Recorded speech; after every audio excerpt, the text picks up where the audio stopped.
Salut à tous, bienvenue sur la chaîne Bodytime. Aujourd'hui une petite vidéo, comme vous pouvez le voir, on va parler alimentation et bonne alimentation, quelque chose de bon. Pas ce que vous croyez, pas tout ça. Quelque chose de bon, mais pour vous, pour votre santé, pour être en pleine forme, au top physiquement. Pourquoi dans cette vidéo j'aimerais vous donner nos conseils, nos astuces pour manger plus, des plus grosses quantités, plus souvent, mais quand même perdre du poids, perdre de la graisse. Manger plus pour perdre du poids, c'est un peu paradoxal, mais vous allez voir, on fait beaucoup trop d'erreurs qui font que ça nous coûte du gras et du coup on prend du poids. Deux erreurs déjà sur lesquelles je voulais revenir. La première, ce sont les régimes. On vous l'a déjà dit avec Alex, mais surtout ne faites pas de régime. Pourquoi? Les causes elles sont simples. Vous allez appauvrir vos apports, votre organisme. Du coup quand vous allez remanger derrière de manière un peu plus conséquente, votre organisme va stocker un maximum. Pendant les famines, quand on ne mangeait pas beaucoup, l'organisme se mettait un peu en stand-by, il dépensait un minimum de calories pour pouvoir résister, survivre. C'est tout simplement l'instinct de survie. Et donc quand on remange, qu'est-ce qui se dit? Ouh là là, il faut que j'en profite, je stocke un maximum, comme ça si ça se reproduit, je pourrais vivre plus longtemps et donc ne pas mourir. Donc si vous faites des périodes où vous allez vous restreindre beaucoup, votre organisme il va rentrer un peu en période de veille. Dès que vous allez manger, vous allez reprendre plus de poids que ce que vous avez perdu. Vous allez recommencer un régime et petit à petit ça va crescendo. Au final, vous aurez pris plus de poids. Ce qu'il faut, c'est prendre une alimentation équilibrée, saine et vraiment sur du long terme. Deuxième erreur aussi que beaucoup de personnes font, c'est sauter un repas. Par exemple, j'ai trop mangé à midi, trop gras, trop sucré, ce que je fais, je vais pas manger ce soir, ça va rééquilibrer et peut-être pas de petit déjeuner demain matin. C'est la même chose, plus vous faites des périodes à jeun trop longtemps, plus votre organisme il va stocker les repas qui vont suivre. Pourquoi c'est la même chose? C'est que votre organisme va stocker plus les graisses vu qu'il y a des périodes où il n'a pas d'apport pour pouvoir survivre, pour pouvoir résister à ces longues périodes où vous êtes à jeun. Donc les conseils, ce sont manger souvent, équilibré. 3 repas, 2 collations, d'accord? Vous faites votre petit déjeuner, une collation dans la matinée, le repas autour de midi, une collation dans l'après-midi et encore le repas du soir. Vous pouvez même faire jusqu'à 5-6 repas si vous voulez avec plusieurs collations dans l'après-midi. Bien sûr, ça doit être cohérent, équilibré, sain. Et il faut avoir un petit peu cette sensation de faim et ne pas craquer, d'accord? La collation, c'est pas à 6h30, je mange des chips. Ça reste quelque chose d'équilibré et de cohérent dans la journée. Là, par rapport à mon repas, par exemple, d'aujourd'hui, on démarre avec une salade, des salades. Vous voyez, en plus, comme on vous l'a déjà dit, plus vous allez varier les couleurs dans votre assiette, mieux c'est, avec des tomates, de la salade, du chou, des carottes râpées, voilà. Chose avec beaucoup de légumes. Ensuite, des apports protéinés. Donc moi, aujourd'hui, c'est du blanc de poulet. Un peu de féculents avec du riz rouge, du quinoa et du blé. Et en dessert, fruits, bananes et oranges. Pourquoi? Parce que ça va vous permettre d'avoir beaucoup de fibres, beaucoup de nutriments. Ce sont des calories ce qu'on appelle pleines, c'est-à-dire que non seulement ça va vous remplir entre guillemets l'estomac, mais en plus vous avez beaucoup de fibres, beaucoup de nutriments qui font que ça va aider votre organisme à être en pleine forme. Par exemple, le jus d'orange. Non pas que ce soit mauvais pour la santé, vous pouvez bien sûr en boire. Nous parfois on en boit les matins à la place d'un fruit.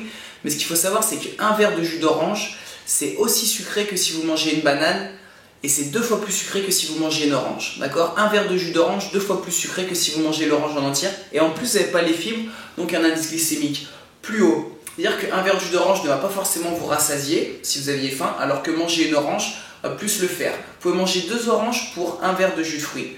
Donc si vraiment vous avez faim et que vous voulez faire une collation par exemple à 10h, mangez 1 à 2 oranges plutôt que de boire un jus de fruits. Donc voilà, pensez vraiment à manger souvent et équilibré. Je ne suis pas en train de vous dire qu'il faut absolument supprimer tous ces aliments qui sont gras et un petit peu sucrés, mais si vous en mangez, soyez conscient que une tartine avec de la pâte à tartiner par exemple au chocolat va vous apporter beaucoup plus de calories que si vous mangiez une banane, une orange et un petit peu de pain complet avec un peu de confiture. D'accord? Ça va vraiment être très calorique, en plus ce sera gras et sucré. Et ce sont ce qu'on appelle les calories vides, c'est-à-dire ça ne va pas vous apporter des nutriments bons pour votre organisme. Donc bien sûr vous pouvez en manger, après c'est à prendre avec parcimonie de temps en temps, ne faites pas tous vos goûters avec ça. Quand on vous dit faire une collation, les fruits par exemple sont très bien, des barres de céréales sans sucre sont très bien. Pour choisir des aliments, que ce soit des goûters ou des barres de céréales, pensez à regarder la composition des aliments. C'est-à-dire que le premier aliment qui va être inscrit, c'est celui qui est en plus grande quantité et ça va comme ça décrescendo. Donc si le premier aliment c'est marqué sirop de glucose, sucre, huile, essayez d'éviter ce type d'aliment. Partez plutôt sur des choses, par exemple des barres de céréales, flocons d'avoine, céréales complètes avec peut-être des fruits secs dedans, Voilà, donc quelque chose d'un peu plus sain avec moins de sucre ajouté. Par exemple, si l'on compare deux collations, la première avec du fromage blanc 0% et des céréales. Au muesli, si vous prenez donc les ingrédients, le premier ce sont des céréales, ensuite des fruits avec du raisin, puis des figues, des abricots et on termine avec du pétale de blé. Donc pas de sucre, pas d'huile ajoutée. Donc ça va vous faire une collation, vous pouvez prendre une bonne quantité de fromage blanc plus de céréales sans avoir trop de sucre ni trop de gras. Donc ça va vous rassasier sans avoir d'effet négatif avec des calories pleines et des fibres. A l'inverse, si vous prenez de la pâte à tartiner, les premiers ingrédients ce sont d'abord le sucre et en deuxième l'huile végétale, donc de l'huile de palme. Après vous avez la noisette, du cacao qui est donc également gras et enfin du lait crémé en poudre. Donc avec beaucoup moins de quantité de cette pâte à tartiner et du pain, d'autant plus c'est du pain blanc, vous allez avoir beaucoup plus de calories vides et pourtant vous allez être beaucoup moins rassasié. Par exemple aussi en termes de dessert. Souvent les gens aiment bien prendre un dessert chocolaté, vous savez, c'est une grande marque très connue. Mais il faut savoir qu'un dessert de 125 grammes, c'est à peu près 160 calories. D'accord? Dans ces 160 calories, vous avez 26 grammes de sucre, 4 grammes de lipides. Avec ces 160 calories, vous pourriez manger une banane, à peu près 90 calories, une orange, 45 calories, vous êtes à 130-140 calories. Donc vous êtes en dessous de la crème chocolatée. Pourtant, vous avez mangé bien plus en termes de quantité. Donc c'est la même chose tout au long de la journée, d'accord? Répartissez bien vos apports, pensez à manger des choses en quantité, volumineuses, vous ne devez pas avoir faim, donc privilégiez que ce soit les légumes, les fruits, mais évitez tout ce qui va être trop gras, trop sucré et trop calorique. Donc voilà, pour conclure cette vidéo, je vous dirais juste, n'hésitez pas à manger en grosse quantité, mais des aliments sains, équilibrés, donc qui vont permettre de vous rassasier, mais de ne pas avoir d'effet trop négatif sur votre santé. Donc privilégiez les fruits, les légumes en grande quantité, vous pouvez pratiquement manger à votre faim dans l'ensemble.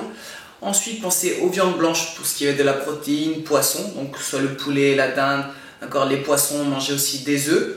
Vous accompagnez si possible avec des aliments complets, que ce soit les pâtes, le riz, prenez les complètes, le pain également. Et bien sûr, vous pouvez vous faire plaisir de temps en temps, que ce soit avec des gâteaux, des choses comme ça. Mais à savoir que ça doit être exceptionnel et donc rééquilibré sur la journée. Si au goûter vous avez pris quelque chose d'un peu plus gras, ben le soir ne prenez peut-être pas de sauce. Voilà, vous savez que vous pouvez toujours jouer là-dessus, toujours équilibrer. Si le midi vous ne pouvez pas manger chez vous, que vous mangez un sandwich, prenez peut-être un sandwich qui se soit au poulet, ne prenez peut-être pas de sauce dedans, prenez peut-être au pain complet si vous pouvez. Et l'après-midi, ben, un fruit et le soir pareil, vous cherchez à rééquilibrer. On nous demande comment vous faites, est-ce que vous faites plaisir de temps en temps, est-ce que vous avez une vie sociale? Bien sûr, juste voilà, on essaie de toujours équilibrer. Si on se fait un peu plus plaisir un repas, on essaie de compenser. Si c'est sur une journée, ben, pendant 2 à 3 jours, on compense un petit peu plus. Et voilà, ce qui compte, c'est que c'est un équilibre. Si vous voulez perdre du poids ou vous maintenir en forme, il faut savoir que c'est sur du long terme. C'est pas en une semaine que vous allez perdre 3 kilos de manière efficace. Donc dans tous les cas, pensez vraiment à manger sainement, équilibré. Partez sur du long terme. Bien sûr, faites de l'activité physique. Tenez-vous à fond avec une bonne intensité. Et dans tous les cas, les résultats seront là très bientôt. Vous savez que si vous avez des questions, vous pouvez nous rejoindre sur les réseaux sociaux, Facebook, Twitter, Instagram, Google+. Quant à l'alimentation, on fera d'autres vidéos, notamment sur la pyramide crétoise, pour quel aliment privilégier, également sur le lait aussi, est-ce que c'est bon, est-ce que c'est mauvais, qu'est-ce que nous on en pense réellement.